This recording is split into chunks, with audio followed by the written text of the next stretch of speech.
जो मामला आप बता रहे हैं संज्ञान में कि मृत महिला को जिंदा कर दिया गया, पार्टी में से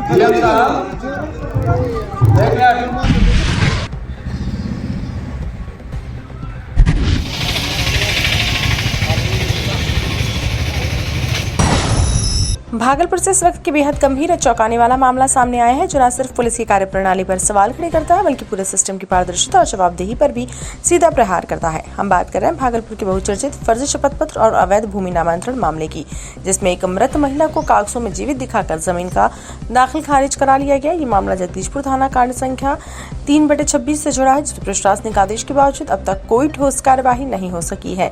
इस पूरे प्रकरण में सबसे बड़ा सवाल ये है कि जब 4 जनवरी 2026 को सदर एसडीओ के आदेश पर प्राथमिकी दर्ज हो चुकी तो 1 महीने से अधिक समय बीत जाने के बावजूद मुख्य अभियुक्तों की गिरफ्तारी क्यों नहीं हुई?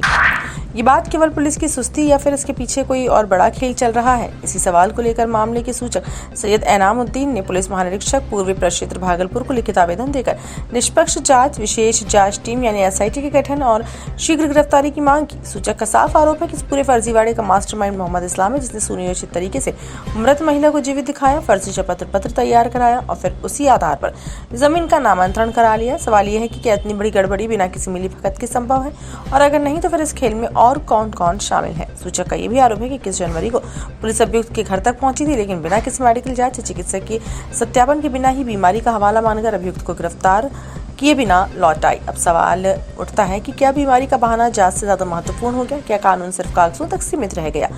इसके बाद 30 जनवरी को जब पुलिस दोबारा अभियुक्त तक पहुंची, इस बार विधि व्यवस्था डीएसपी के निर्देश पर, तब अभियुक्त ने कोर्ट से प्राप्त नो कोर्सिव एक्शन का आदेश दिखा दिया। यानी पुलिस के पहुंचने से पहले ही अभियुक्त अदालत से गिरफ्तारी की रोक का आदेश ले चुका था। अभी सबसे बड़ा सवाल है कि क्या पुलिस की देरी ने अभियुक्त को मौका दिया कि वो पहले से कानून सुरक्षा हासिल कर ले? हैरानी की बात यह है कि इस मामले को लेकर राज्य के मुख्यमंत्री विजय कुमार सिन्हा ने सख्त कार्रवाई के स्पष्ट निर्देश दिए, बावजूद इसके जमीनी स्तर पर कोई ठोस परिणाम नजर नहीं आए।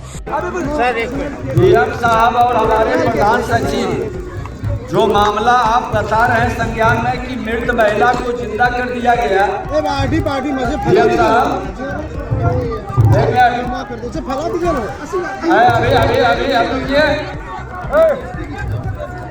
डीएम साहब एक मृत महिला का जिंदा करने का मामला ही बता रहे हैं।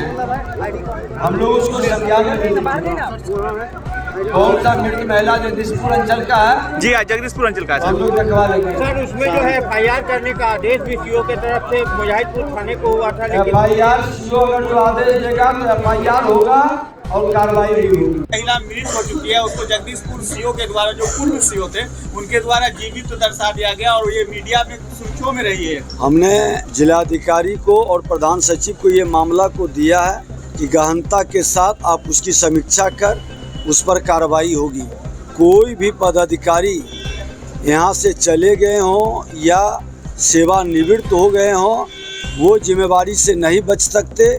उनकी जवाबदेही और जिम्मेवारी तय की जाएगी। सर जो उम्मीद लगा के आए जनता जिनका काम नहीं हो पाया सर, वो उनके लिए क्या कुछ करना चाहेंगे? मैंने बताया कि जो भी आवेदन वहाँ हुआ है निबंधित, वो सारे आवेदन पर कार्य होंगे और सबकी समीक्षा हो रही है। वो तो कुछ लोगों को सिर्फ एक संदेश देने के लिए वहाँ पर जन कल्याण संवाद के माध्यम से बताया गया, लेकिन सभी आवेदन स्वीकार किए गए हैं, उस पर एक्शन होगा, कार्रवाई होगी। सूचक ने अपनी जान माल की सुरक्षा को लेकर भी गंभीर आशंका जताई है। उनका कहना है कि उन्होंने वरिष्ठ पुलिस अधीक्षक को भी आवेदन दिया, लेकिन अब तक किसी प्रकार की सुरक्षा मुहैया नहीं कराई गई। सवाल ये उठता है कि जब आम नागरिक संगठित फर्जीवाड़े के खिलाफ आवाज उठा रहा है, तो क्या उसकी सुरक्षा सुनिश्चित करना प्रशासन की जिम्मेदारी नहीं है? नाम जी, आज आईजी साहब से मिलने के लिए किस लिए आए हैं? देखिए, जो जगदीशपुर थाना में कांड संख्या 3/26 दर्ज हुआ था, उसका मैं सूचक हूँ और आज मैं आईजी साहब से इसलिए मिलने आया था क्योंकि इस केस में लापरवाही बरती जा रही है। अभी तक आरोपी की गिरफ्तारी नहीं हुई है। करीब 1 महीना बीत गया है, लेकिन आरोपी की गिरफ्तारी नहीं हुई है। जबकि इस मामले में जो डिप्टी सीएम है विजय कुमार सिन्हा ने भी प्रधान सचिव और डीएम को सख्त निर्देश दिया था, लेकिन कार्रवाई नहीं हुई। पुलिस की लापरवाही हमको नज़र आ रही है, जिसकी शिकायत मैंने आज सर से की है और एसआईटी गठन करने की मांग की है। और जो इस पदाधिकारी ने भी इसमें लापरवाही बरती है उसकी उच्च स्तरीय समीक्षा करने की मांग कर रही है। मांग मैंने की है सर से, आईजी साहब से, और साथ ही साथ अपने जान माल की सुरक्षा की भी गुहार लगाई है। आईजी साहब ने कहा है कि इस मामले को जो है तो मैं गंभीरता से देखूंगा और सिटी एसपी को भी उन्होंने निर्देशित किया है। अब सर देखते हैं कि सर ने कहा है कि आप निश्चित रहिए, आपको मैं पूरी तरीके से इसमें निष्पक्ष जांच होगी और जो भी दोषी होंगे उस पर सख्त कार्रवाई की जाएगी। अब इस पूरे मामले में पुलिस की भूमिका पर भी कई सवाल खड़े हो रहे हैं। क्या 26 दिनों तक जानबूझकर टालमटोल की गई? हालांकि इस बीच पुलिस महानिरीक्षक विवेक कुमार ने इस मामले को गंभीरता से लेते हुए जांच का जिम्मा सिटी एसपी शैलेंद्र सिंह को सौंपा और जल्द समीक्षा का आश्वासन दिया है। लेकिन सवाल यही है कि क्या सिर्फ समीक्षा से सच सामने आएगा या फिर एसआईटी जैसी स्वतंत्र और प्रभावी जांच की जरूरत है? आज भागलपुर ही नहीं पूरे बिहार की नजर इस मामले पर टिकी है।